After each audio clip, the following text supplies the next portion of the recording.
Hello, I'm Dr Jodi Richardson, and you're listening to, well, Hello Anxiety, a podcast where we end the struggle with anxiety and build our toolkit of practical skills to thrive. Anxiety has a way of keeping us stuck, and that can actually look quite different for different people. And I wonder if you relate to any of these, whether or not it's decision making, putting things off, hours spent ruminating over something that went wrong, being self-critical, or turning to things like alcohol to temporarily reduce anxiety. This one's something that I've struggled with in the past, really wanting to get things right, feeling like there is always a right way to do something and that it's really important I find that right way and work hard to get there. I'm predicting that you can relate to some of these, if not all of these, at some time or another. But for some people, these kinds of challenges can really get in the way of living a rich and meaningful life, a full life. And it can really hold people back and cause a lot of stress and cause a lot of pain. Here today to help us to get unstuck is the wonderful Dr. Z. Originally from Bolivia, Patricia Zurita Ona moved to the United States 20 years ago and is joining us today from California. And I always want to say sunny California, but I'm sure it's not always sunny, but we might ask that question too. She runs a boutique therapy practice. She's an author multiple times over, and she really specializes in getting people unstuck from anxiety-based reactions and playing it safe when it's actually stopping people from doing what works, what matters, and what they care about. So welcome, Patricia. Thank you for joining us. Hello, Jodi. Thank you so much for having me. I'm super excited to chat with you today. Oh, me too. Is it sunny in California most of the time, or is that just a myth? I love the question. I will say that most of the times we have the best weather in the country, and it's almost always sunny, except some days with you wake up and it's super cloudy. But most of the times we have this gorgeous sun. Oh, divine. Well, that's the picture I have in my head, and it's going to stay there. Yeah. Patricia, when you work with people, I know some of the things that you work with are perfectionism, high achieving behaviors. I'm like going tick, tick. Harsh criticisms is not something that I struggle with. And most of these things I've worked through, although there's remnants of them still for me. Rigid standards, difficulty making decisions, and procrastination are just some of those things. And this idea of getting it right. And I've worked with myself and have received help along the way about this idea of getting it right related to anxiety. I know, Patricia, that you've said before that getting it right isn't necessarily wrong. Can you start by talking us through what you mean when you say that? Mm-hmm. That is a great starting point for our conversation, and thank you for the question. One of the things that a lot of the clients I have worked with dealing with perfectionistic behaviors have heard often is that it's wrong to engage in perfectionistic actions, that they should let go of their standards, that they have to drop their standards, that they should stop working as hard as they do. The challenging with those messages is that they can be alienating for people because there is some group of people, especially high achievers, who are prone to do things right and perfectly because they deeply care about the projects they are participating or their relationships. In some way, when a person engages in perfectionistic actions, they are very in touch with what matters to them. They are in touch with their values. It just happens that they are approaching every situation as in one way, and they are approaching as black and white. So it's like they're holding onto their values with white knuckles and not flexibly.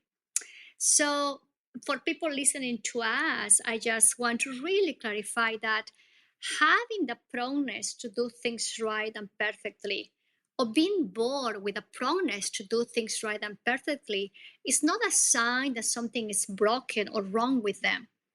It's another area or part of themselves that can be nourished, cultivated, and even harnessed so they can do things that matter to them according to their standards without losing themselves, without hurting the relationships with the people they care about.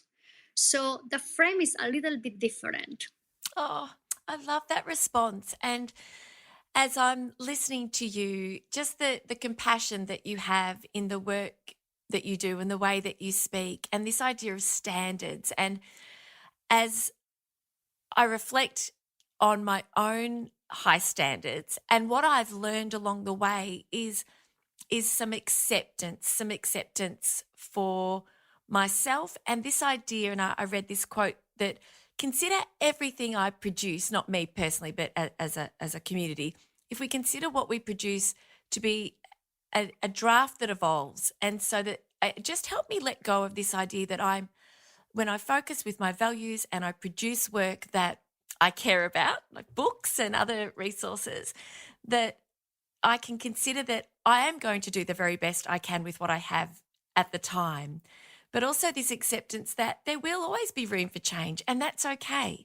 And that things can evolve, and that there really isn't, at the end of the day, one right way to do something. It just depends where we're coming from and our approach. And so I've let that tight grip go. That white knuckle analogy that you shared is so true, I think, when it comes to some of these challenges, and this idea that we can nourish it and harness it and also be sort of a little bit kinder and easier on ourselves. I think it's so important, isn't it? Yeah, you're tapping into what we call within acceptance and commitment therapy the processes behind perfectionistic behaviors, right? So, if I can unpack that a little bit, perfectionistic behaviors usually show up with a lot of over preparation. Let's say that I spend like 5 days preparing for this interview, right? Or if I have to throw a dinner, right? I go over all the different recipes I have to do. I buy extra materials, extra ingredients, and they also show up as under preparation. It's not ready. It's not ready yet. I'm missing this. I need to pay attention to details. Behind all those behaviors, we do have a couple of core psychological processes. One of them is the fear of making mistakes. That for some people is a special type of anxiety, right? They are petrified about the idea of making mistakes. Then you have this fear of being a failure. What if I don't make it? What if I'm not good enough? What if I am unworthy? What if I am defective? And then you have also these rules or ruling thoughts about how things supposed to be, how I supposed to behave in a particular situation. And you also have this fourth process that is this a strong attachment to personal identity defined by accomplishments, successes, and failures. Right? It's like the conceptualized self, as we call it in ACT, is defined by all the things that I do and failures and things that I accomplish. So the work and hopefully the micro skills that we teach people is in alignment with what you're saying, that noticing that instead of doing and doing, working harder and harder and holding with white knuckles onto these rules about how things supposed to be, one micro skill is asking yourself, what's my motivation here? Am I chasing an outcome, right? Or am I staying with a process? What am I trying to protect myself from? Am I trying to protect myself from failing, from not being good enough? Right? And when people start practicing these reflective questions, then you notice that a lot of perfectionistic actions are driven because we are rejecting to experience the discomfort that comes with the stories of not being good enough, the feelings that come with not being good enough, right? So we also teach people micro skills, and I teach my clients this, how to make room for all these not good enough stories and still choose to do what matters to them, not because they are avoiding the sense of failure or the story of being a failure, but because they want to get closer to be who they want to be. And that's where acceptance shows up, right? Oh goodness. I that micro skill that you talked about, this idea of asking why, this question. And incidentally, just a couple of weeks ago, I was in a conversation with a couple of women in business, and one of them said she had a sticky note on her desk clearly visible that simply said why, to bring her back to what am I doing? What am I hoping to achieve? And I really appreciate that you've raised that, because with the pattern of high achievement and driven by fears of failure or not being good enough, there's no real satisfaction, is there? Because one achievement is ticked off and then the next one begins without the self-reflection and the enjoyment of the journey and the outcome and the meaning of the work that's been done and what's been accomplished. And so I really appreciate that you've been able to start to help us think about what's kind of behind it. And already you've introduced the idea of the micro skill of reflecting on why am I doing what I'm doing? And the second one that you introduced was helping us to think about, well, what is the motivation and what am I protecting myself from by the action that I am taking? And I wonder if you could help our listeners today, because it's so easy, isn't it, to get swept away in what we're doing and not have the room, the space, the ability to be able to stop and kind of take a step back to have a look at what's happening. How can our listeners today start to build that kind of practice into their day so that they're able to more regularly check in to use these micro skills that you're introducing to us? That's such a great question, Jodi. Thank you so much. One of the things that I found in my work is that it's helpful to talk about choice points. Throughout our day, as we move from one activity to another one, there is choice points. And our choice points basically have two options. One, do I choose my values? Right? Do I choose to be who I want to be? Do I choose to do what truly matters to me in this moment? Or do I continue chasing a feeling of perfection that may not show up? Or do I continue doing all types of things to avoid feeling like a failure? So those, in order to catch these choice points that we all have these choice points throughout our day, it's important to go back a little bit and check our internal experience. For example, some of my clients, they describe this ongoing urge to do something, to go to the next. It feels like there is an itch that they have to scratch right away, right? And it's a familiar itch. It's cozy. They know when it shows up. So it would be important to check, is this one of these itches, right? Is this one of the things that is pushing me to do more and more, to work harder and harder, to jump into my next? So when people recognize those cues, in particular, again, is this urge to do more, it's important to ask yourself, what am I really, really chasing here? Right? Or you can also ask, what is this itch or this urge pushing me to do right now? Is it pushing me to act from the fear of making mistakes? Is it pushing me to act based on these rules about how things are supposed to be? Is it pushing me to do things relentlessly without checking what is important to me in the long run? So, recognizing these urges that show up and then practicing these reflective questions is half of the battle. Yes. Because that's how, right? That's how we break behavioral patterns, right?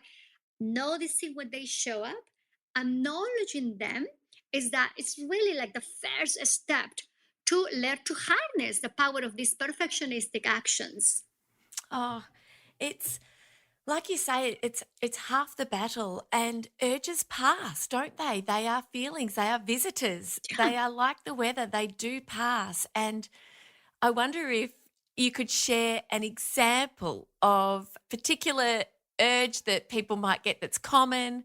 And I mean, I can think of many. I mean, goodness, the urge to reach for something sweet, the urge to reach for a drink, the urge to ditch the exercise class that you'd booked into. Can you share an example or two of, or even just one example perhaps, whereby you could support somebody no matter what the urge is that they're having, what to notice, maybe what to do when they notice the urge, what might be helpful to help accept and tolerate the discomfort of wanting to scratch that itch, but knowing that scratching that itch is going to take you in the direction of a choice that is away from your values. Could you just maybe talk us through a little bit so that someone listening can go, right, I know the urge that is a challenge for me, and you could give them maybe a couple of ideas about what the experience will be like and how they can move through it without succumbing to it. As you were presenting this question, I was nodding my head and smiling because, of course, I have many, many moments, right? I have a plethora of moments in which it's Yes. like, in fact, right, something a little bit ironic, but the last book that I was working on, which is an act book for perfectionistic actions and striving behaviors, the publishers told me, Patricia, you only have 50,000 words. That's it. What? No, not 50,000 one. No, it's 50,000 plain. Yes. It's like, oh boy, right? And you know how it goes. So I Yes. started writing, the table of contents, and I go chapter by chapter. And one of the things I have encountered in my clinical work is that a lot of my clients, they needed micro skill to become effective at decision making, to manage rumination, to grieving, saying yes to something they care about and saying no to also something they care about, to deal with fears about disappointing others, to deal with acceptance. So as I'm working on these micro skills, I realize, oh man, 50,000 words, not enough at all.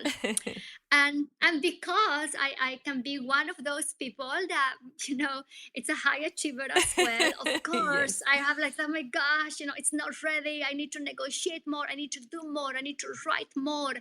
But then that was a choice point for me in which my urge was certainly very strong to call the publisher and say, can I have like 5,000 more words? It's not ready. But then I asked myself the question, what really matters right now? What is really important right now? And I also noticed the feelings that were showing up in my body. In my case, there is a little bit of special energy. These urges, this itch comes with like a special energy, right? It's a very the experience of it is quite different. So practicing acceptance skills or acceptance and commitment skills will be saying things like, I know this energy in my stomach right now. I know this is familiar energy. So you know this and you name. Those are the first two steps. You know this, you name. And then you may want to ask yourself, what is this energy asking me to do right now? In my case, it was really to negotiate more, to try to get extra hours or extra number of words. And then the next question is the important one. If I act on this urge, if I call the publisher, will they take me closer to my values or farther away? And here is what is tricky with the perfectionist. That of course my mind said it will take you closer because then the book will be better, right? It gets Yes. tricky. The irony of writing a The book irony on is perfectionism. perfectionist, right? So it was tough, and that's why decision making is an important micro skill when you are a high achiever or an overthinker. And then I asked myself, if I do that, then other areas in my life, could be affected. Relationships, the trip that I was planning with my family, gatherings that I had to put on hold. And it was a time in which I had to sit with the sadness of saying, no, I will stick to 50,000 words because I want to say yes to these other family activities, gatherings with friends that are also important in my life. So that will be one example in which noticing the feeling, acknowledging the feeling, no need to replace it or dwelling, why I'm feeling this way, what's wrong with me, right? Or trying to suppress it with something positive, right? It's really about know this, name the feeling, and every feeling will always come with an action urge. And then asking yourself, what is this feeling pushing me to do? And then checking. With perfectionists, I think a lot of the work is learning to say yes to something we care about while saying no to something we care about.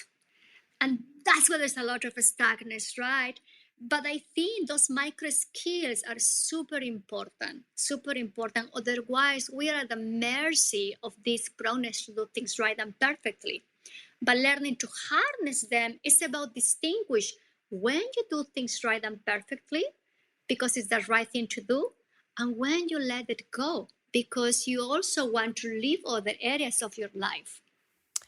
It reminds me of this idea that it's behavior in context, and that to have a birthday cake and to indulge and have cake and seconds and a rich dinner and whatever it is that you want to do to celebrate on a special occasion is in the context of a celebration. But if you did that every single day outside of that context, then that would be away from your values. If you value your health and making good decisions for your nutrition and setting a good example for your children.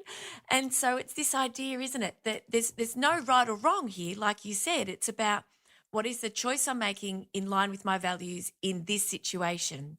And that choice might be away from your values in a different situation. And just being able to take a little bit of time just to reflect and to notice and to tune in with ourselves, because we have so much information at hand, don't we, through the way our body responds with anxiety. And when we are faced with an urge, we feel it and it's uncomfortable. We don't like it. But often when we do indulge, in the urge, if it's say in the ringing of the publisher, or the eating of the food, or the saying yes to something we don't really feel like, we can end up suffering in other ways, can't we?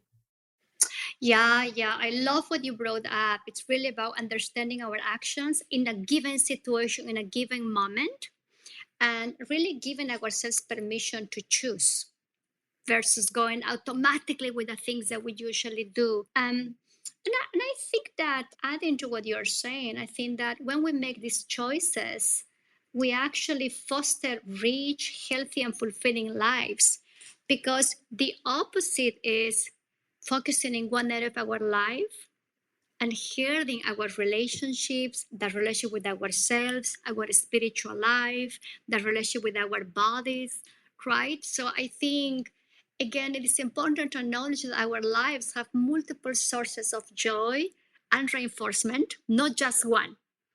And right, and it's not about doing it perfectly right on all areas. It's about having a harmonious relationship with our values and all areas of our lives, not an obsessive relationship and we try to do things right and perfectly across all areas, because that's humanly impossible. Yes, it is. It is. One of the things that I've heard you talk about multiple times this morning that I've seen in your previous work is this idea of acceptance. And I'd love for you to talk to us about radical acceptance.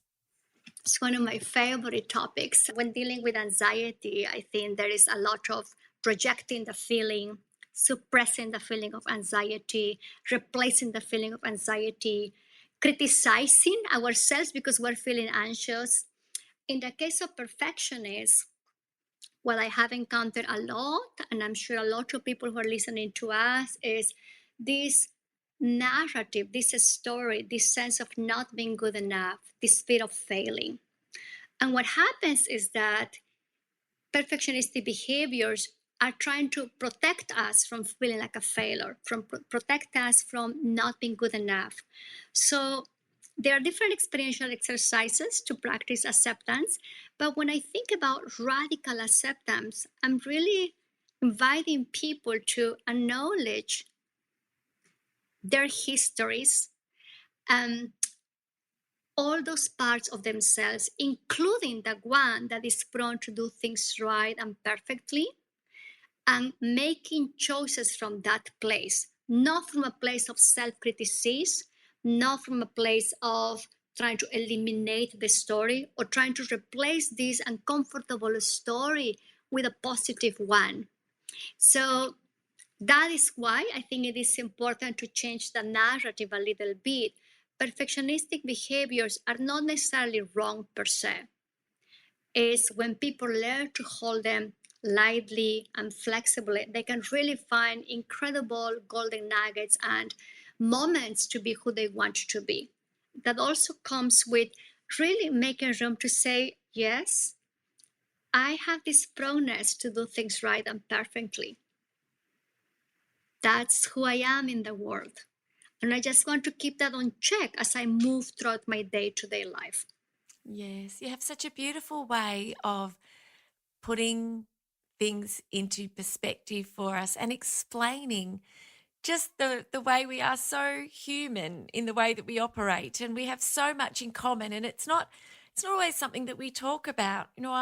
I think about my own history and my drive, and I once upon a time was perfectionistic, and I've spoken about that on the podcast before. And through my studies in acceptance and commitment therapy and working on myself, I've been able to adopt a very different point of view and a very different understanding. And I have told a story before of seeing those tendencies come out in our son when we were just drawing on paper. We were Mm-hmm. just drawing on some paper, and of course, little kids look at a parent's drawing, and my drawings are terrible. I'm talking stick figures and palm trees. I mean, it's not great, but in a little kid's eyes, it's amazing. And he would look at my drawing and he said, I'm a terrible artist. And whilst the old me would have wanted to show him the evidence against that thinking by saying, look at the gallery of all of your beautiful artwork on the wall, and try to dispute it, I simply said, oh, you're having the thought that you're a terrible artist. Is that a helpful thought? And he said, no. And I said, oh, well, let's just keep practicing. And back to it we went. I never heard him say that again. And I was so sort of chuffed that what I'd been through and what I'd learned about myself, and then what I'd learned through my training in behavioral therapy, was having an impact. And I imagine that there are other parents who are listening who are seeing this in their children. And in my work in schools, I speak to school leaders and they'll tell me that there is a lot of perfectionism among the students. And I wonder what you might suggest to a parent or a teacher listening as to how they might kind of start to help the young person that they care about to operate, or at least begin to think differently and eventually operate differently. Let me just first respond to this beautiful moment you shared. What a nice moment in which that instead of trying to challenge the story or replace the story, you make room for it, right? I think that is part of, practicing acceptance and commitment skills. Another way, which you are very familiar with, that it's also related to the fusion, is naming those stories, right? Naming that here comes sassy, sassy Patricia, here comes judgy, judgy Patricia. When we're naming our stories, we're not getting rid of them, we're not replacing them, we're not challenging them. We're acknowledging that they are part of our day-to-day life. And of course, they're going to pop up, especially when doing what we care about, right? And yet, the story is a cue for us to check once again, how do I want to show up in this moment? Well, my story is telling me to do more and more, to hustle and hustle, right? It's another choice point for us. In the Bay Area, where I currently live, there is a lot of entrepreneurs, high achievers, doers, go-getters, and they are very invested, of course, in their children or their things going to particular schools, right? So there is a lot of academic endeavors and sometimes academic pressure to get the best grades possible you can get, to take extracurricular classes. And for parents who are listening to us, if they notice any perfectionistic behaviors, it is important to ask the teen, what happens if you don't do X? What happens if you don't get an A? What happens if you don't get accepted for this extracurricular activity? What happens if you don't get invited to this play? And really try to understand more what their mind tells them about who they are in the world. Because part of being human is making room for all those experiences, the ones, the sweet, the sours, the ones that we don't want to feel. The challenge is that if we don't learn to make room for them, then we start doing all types of things to manage these stories. And that's when perfectionistic behaviors start running a person's life instead of harnessing the power of them. So, really I think the key question again to summarize is, what happens if you don't do X? What does your mind tell you about who you are if you don't get this grade, if you don't do this? and really notice what the mind comes up, what a person responds when asking that question. So that would be one tip, right? And then the second one is really acknowledging that there are many ways to respond to these stories. And one way is to ask a person, really, if you do X, will that help you to be who you want to be in this moment? Will that take you closer or farther? It sounds like a cliche sometimes when we talk about these things, and we're not trying to simplify or minimize the struggle. But also within ACT, we know that learning to live a values based life comes with making these choices as they happen, right? And especially when these stories are showing up. So that is something, it sounds very simplistic perhaps, but I encourage people to try that and see how it goes for them. Oh, thank you for sharing those really practical questions and this idea that we can ourselves, and we can also help the young people that we care about to notice what they're thinking. We can notice what we're thinking, and that's a mindful moment, isn't it? To be able to take a pause and to almost zoom out. Could you please share a practical strategy or another micro skill even that can help our listeners build on this ability to be able to pause and step away from being swept by what they're thinking, step away and be able to have a look at what they're thinking, just to give that extra bit of space and perspective? Mhm, mhm. Um,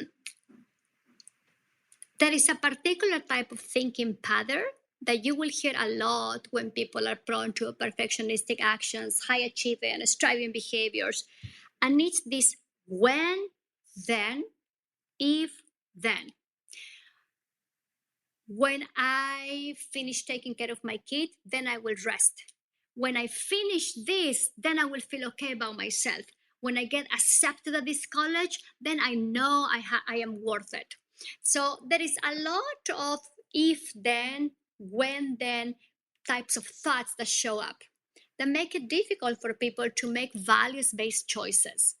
So when having this itch, it's possible that the mind tells them, when you get into this college, when you finish this paper, when you have this wonderful interview with Jodi, then people will see you, or your career will do this, right?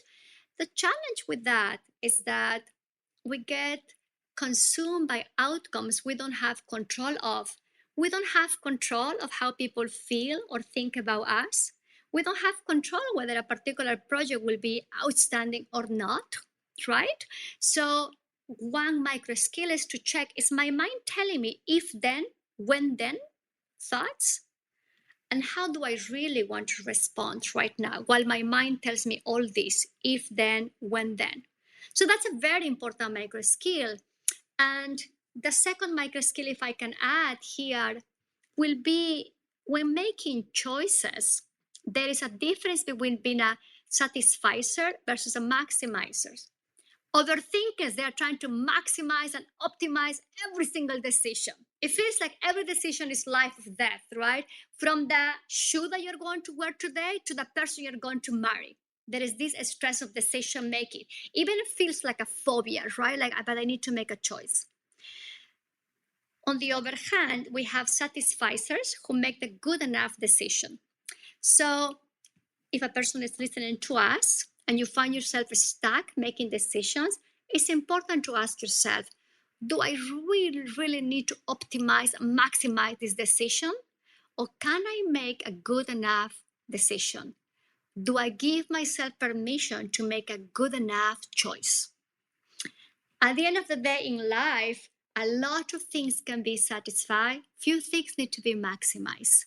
So that would be another important micro skill to check, right, how we're making decisions. Wow, the idea of a good enough decision is so powerful, and I I think that there are listeners right now who are hearing this, and I hope that their shoulders are dropping. This idea that it's okay to make a decision and for it to be good enough, and rarely comes a time where you can't make a different decision in the future if you need to. And Mhm. coming back to what you said earlier about perfectionism, and that there are times when that is necessary. A surgeon comes to mind. If you're a neurosurgeon, of course, precision, perfectionism, those kinds of tendencies. Perhaps that's why those types of people are drawn to those professions. But most of the time, a satisfactory, good enough decision is one that will help us move forward and get unstuck, which is where we started, because it is it is that paralysis, isn't it, of will I get it right?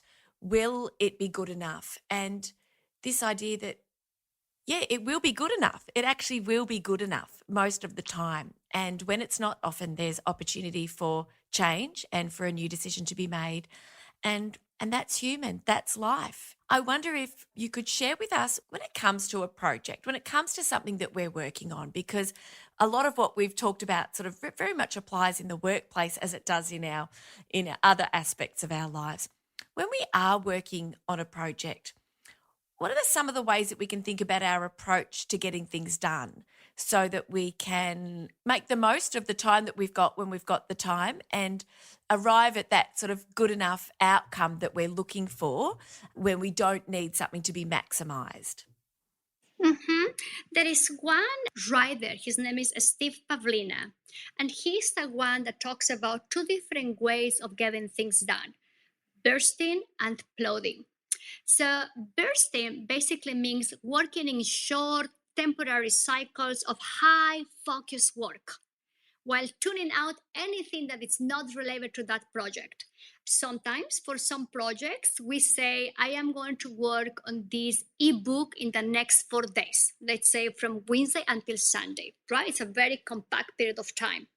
Versus plodding means completing a task at a stable and workflow day after day. I will say for the next 3 months, Monday, Wednesday, and Friday, I am going to work 30 minutes every day on this ebook. The reason why this is important is because we think that there is only one way of getting things done, and it is important to make context based decisions. Sometimes in our lives, in our relationships, given where we are, yes, it might be better to work in a bursting mode. Other times may not be doable. So, learning to make this distinction is important to continue to learn to harness the power of perfectionistic actions. Oh, thank you. Bursting and plodding. I encourage all of us to do that. And when we are bursting, there are some things that we can do to really reduce the distractions and put your phone onto do not disturb mode and block it out in your calendar and give yourself that time, because I think a lot of the anxiety can be overcome by diving in deep, the procrastination that can come from a big task. And sometimes that burst is going to sort of get you over the line a bit, isn't it? So that you can just set aside that time, put your head down, get a really good head start on something or even complete it. And that is a really beautiful way, I think, for us to finish this conversation. And I look forward to having more with you. You're so practical, and I love that. And I know that listeners to this podcast will so appreciate that. I'm always encouraging people to do something differently. There's so much knowledge, but making change is where we can really make the most of what it is that we are learning. And change can be hard. We can start small. You've shared so many micro skills with us today, and I'm ever so grateful to you for doing that. And again, as I said, I look forward to another conversation with you on the podcast. But for now, we'll have to bring it to a close. Dr. Z, could you please tell our listeners where they can find you online and a little bit more about what you've got available for listeners that can support them? I know you've got a fabulous quiz on your website. So tell us a bit more about you and where listeners can connect. I do have a website, which is www.thisisdrz.com. And for people interested on the application of acceptance and commitment skills to anxiety struggles, they can subscribe to the newsletter Playing It Safe. on a weekly basis, I am trying to share some of these micro skills in a very actionable, compassionate way. And I also sometimes send promotions of different upcoming online classes that I'm creating. I have an upcoming class on Act Beyond Perfectionist that is going to be launching in 1 month. So for people interested, they can dive into it. And then in social media, I do Instagram. I think username is DRZ Passionate Behaviorist. I have to think twice to remember the name. Yes, I love it.